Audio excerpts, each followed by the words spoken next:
ගොඩක් අයට මතක නැහැ. එයාලා හොයන්නේ මොනවද දැන්? හාමුදුරුවෝ ලස්සනද? කටහඬ ලස්සනද? ගොඩක් ප්‍රසිද්ධයිද නේ? සෙල්ෆියක් ගහන්න පුළුවන්ද? දැන් මගේ සෙල්ෆි ගහන්නේ නැහැ නෝක මම ප්‍රසිද්ධ නැහැ. ගහලා වැඩකුත් නැහැ. දැන් මට උන් අඳුරන්නේ නැහැ මං කවුද කියලා.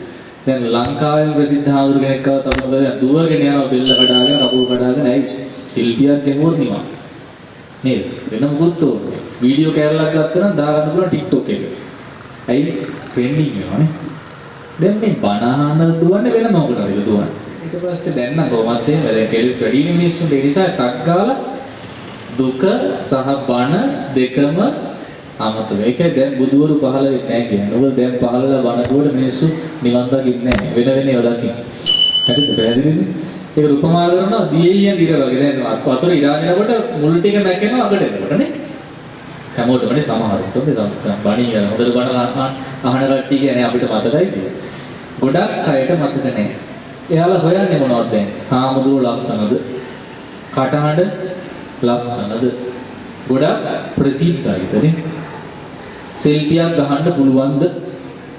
දැන් මගේ සෙල්ෆි ගහන්නේ නැහැ නෝක මම ප්‍රසිද්ධ නැහැ. ගහලා වැඩකුත් නැහැ. දැන් මට උන් අඳුරන්නේ නැහැ මං කවුද කියලා. දැන් ලංකාවේ ප්‍රසිද්ධ හාමුදුරු කෙනෙක් ආව තමයි දුවගෙන යනවා බෙල්ල කඩාගෙන කකුල් කඩාගෙන ඇයි ශිල්පියක් ගෙමුවොත් නිකන් නේද? වෙන මොකුත් ඕනේ. වීඩියෝ කැරලක් ගත්තා නම් දාගන්න පුළුවන් TikTok එකේ. ඇයි ට්‍රෙන්ඩින් වෙනවනේ. දැන් මේ බනහන දුවන්නේ වෙන මොකටද දුවන්නේ? මේ යන්නේ අපි කියන සමහරු කියන කමන්නේ තරුණ ළමයි යනවනේ. ඉතින් ගියාට වැඩක් නැහැ නේ. කර්මයක් ගැන කර්මඵලයක් ගැන කියන්නේ නැත්නම්. සසර දුකක් ගැන කියන්නේ නැත්නම්, ඒ යම නිවනක් ගැන කියන්නේ නැත්නම්, පෞල් ජීවිතය ගැන නම් කියන්නේ. ඒක මනෝවෛද්‍යවරයෙක්ට අපිට කියලා දෙන්න බැරිද?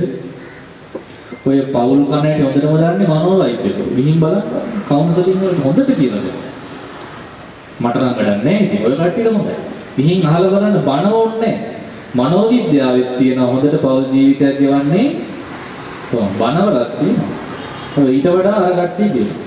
එහෙනම් මේ ස්වාමීන් වහන්සේ කෙනෙක් ළඟට යන්න ඕන මොනවා අහන්නද? සංසාර දුකින් මිදෙන්න යන්න ඕන. අරක කමන්නේ ගියපු දෙයක් ඔබ තව ටික දවසක් දුවල ඔබ හතියනවා නවතිනවා. හැමදාම දුවන්නේ නැහැ. එහෙම රැලි හැමදාම මේ ශාසනය ඇවිල්ලා තියෙනවා. හැබැයි අපි සිල්වත් ගුණවත් යතිවරු වැඩ ඉන්න උන්වහන්සේලා අප්‍රකට වැඩ ඉන්නේ භාවනා කරගෙන ඉන්නවා නිවන් මඟ දියුණු කරගෙන යනවා නිවන් දකින්න කැමති මිනිස්සුන්ට ධර්මයේ කියලා හැබැයි සෙල්ෆි ගහනවාද නෑ අවශ්‍යද අවශ්‍ය නෑ අපිටත් අවශ්‍ය නෑ නේ ගහන්න ඉන්න බලින් අවශ්‍ය නෑ ඕන්න ෆොටෝ කැල්ලක් ගහකට යනවා මොකෝ මේ රාම කරලා එල්ල ගන්න අවශ්‍ය නෑ නැත්නම් ඒත් වෙනවා දැන් එතකොට දෙකක්ද නැද්ද මේ බණ සහ ආස්වාද නැද්ද ආස්වාදය.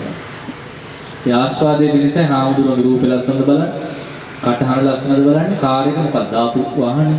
ඒකත් දැන් බලනවා. ඒක ලොකු නම් තමයි වාහනේට වදින සාදු කියනයි ලොකු වාහනේ කියන්නේ.